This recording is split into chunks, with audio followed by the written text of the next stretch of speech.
Okey, kini saya berada di sempadan yang ujung, memanjang terus ke sana.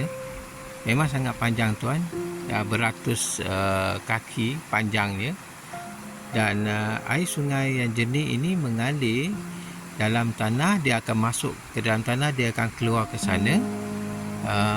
Dalam tanah yang seluas 2.8 ekar Gerai Mukim Reserve Melayu yang terletak di Ulu Rening, Batang Kali, Ulu Selangor,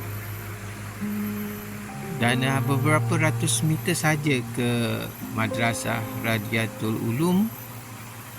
Hanya beberapa kilometer, tak sampai 1 kilometer, lebih kurang 1 kilometer ke Taman Perumahan Ayun Bilion di sebelah kiri, lebih kurang 1 kilometer ke Masjid Ulu Rening, Kampung Ulu Rening.